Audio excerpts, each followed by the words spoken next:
கிறிஸ்துக்குள் மிகவும் பிரியமானவர்களே, சந்தோஷமா இருக்கீங்களா? கர்த்தருக்குள்ளே சந்தோஷமா இருக்க வேண்டும். கர்த்தர் துக்கங்களை எல்லாம் மாற்றி நம்மை சந்தோஷப்படுத்துவாராக. ஆமென். சங்கீதம் 9:12 இன்றைக்கு தியானிக்கலாம்.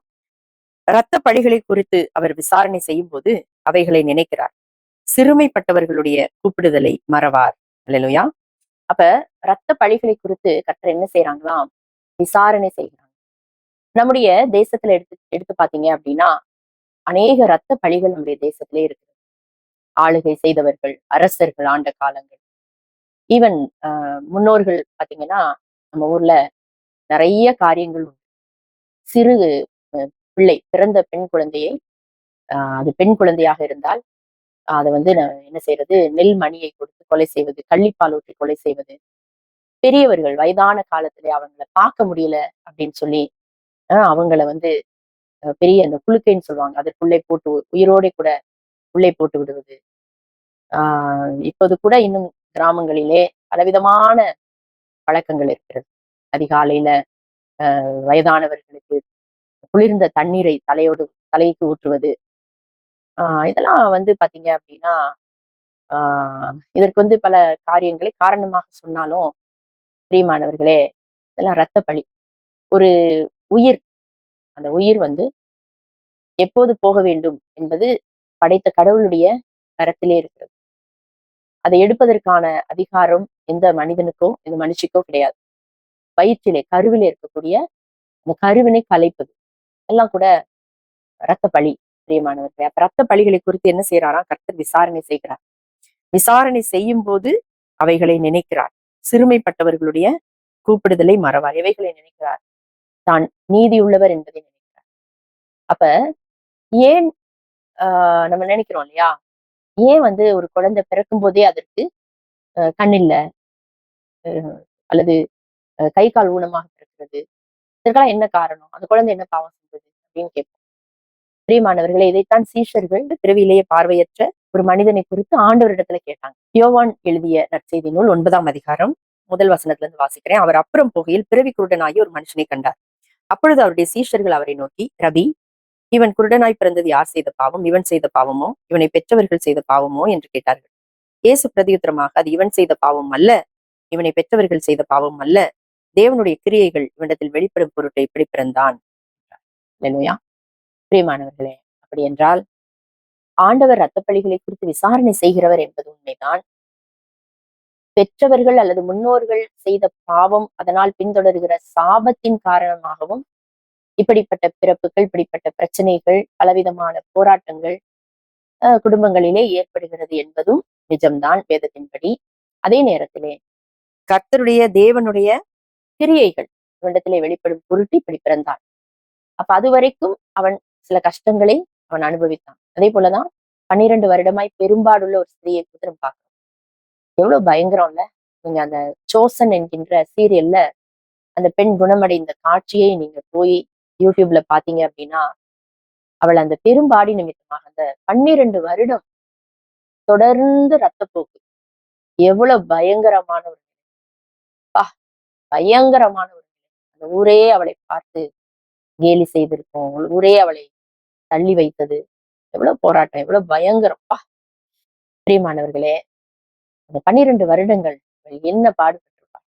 எல்லாராலையும் புறக்கணிக்கப்பட்டு, ஒதுக்கப்பட்டு, இப்படிப்பட்ட விளிம்பு நிலையிலே இருக்கக்கூடிய மனிதர்கள் மீது ஆண்டவர் அன்பு கூர்ந்தவராய். அப்ப அதனாலதான் அவருக்கு முன்னால வரல. ஏனென்றால் அப்படிப்பட்ட நிலையில இருக்கிற ஒரு பெண் என்ன செய்யக்கூடாது? அவருக்கு முன்பதாக வரக்கூடாது. ஆண் அல்லவா, ஆணுக்கு முன்னாக வரக்கூடாது, அல்லது தொடக்கூடாது. இப்படி பல கட்டுப்பாடுகள் இருந்ததுனால அவ என்ன பண்றா? போய் வஸ்திரத்தின் ஓரத்தை தொடுகிறாள். அவருக்கு தெரியாம.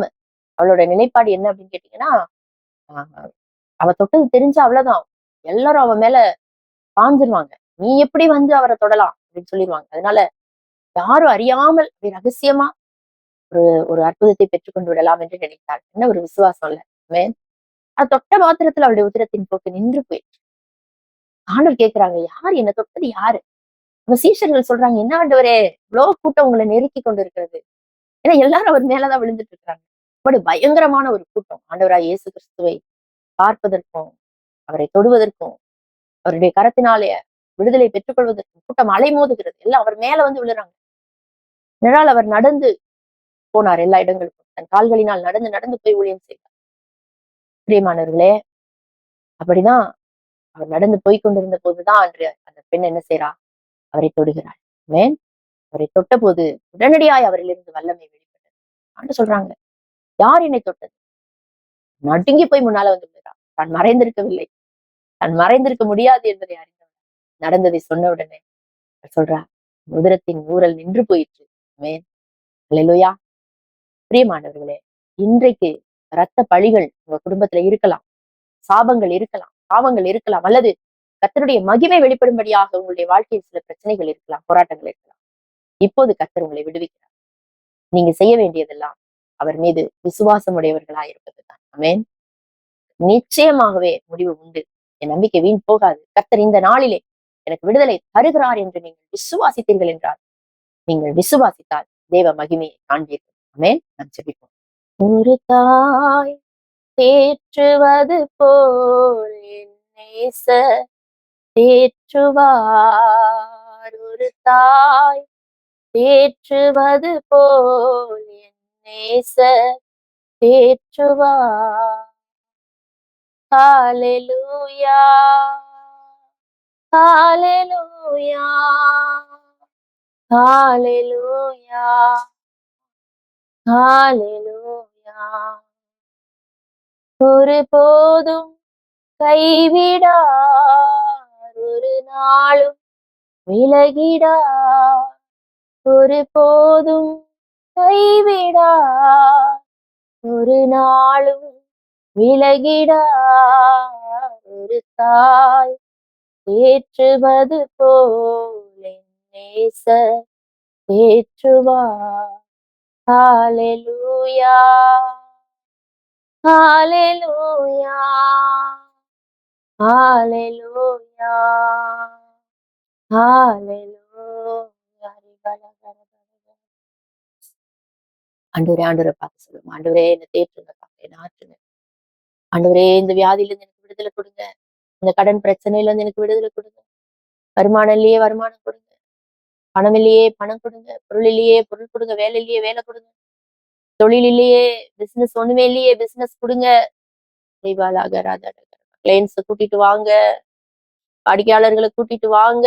ரபலக ரதடகரபா துடிஷக ரபலக ரதடகரபா. இணைந்து ஜெபிக்கிற நீங்கள் யாராக இருந்தாலும், ஓ உண்மையாய் தம்மை நோக்கி கூப்பிடுகிற யாவருக்கும் கர்த்தர் சமீபமாய் இருக்கிறார்.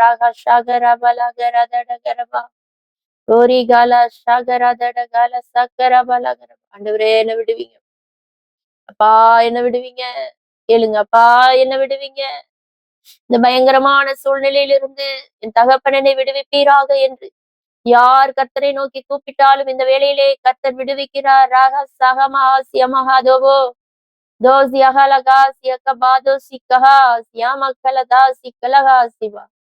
இயேசுவின் நாமத்தினால நசரேனாகிய இயேசு கிறிஸ்துவனுடைய உயிர்த்தெழுந்த வல்லமுள்ள நாமத்தினாலே விடுதலை வந்து விட்டது.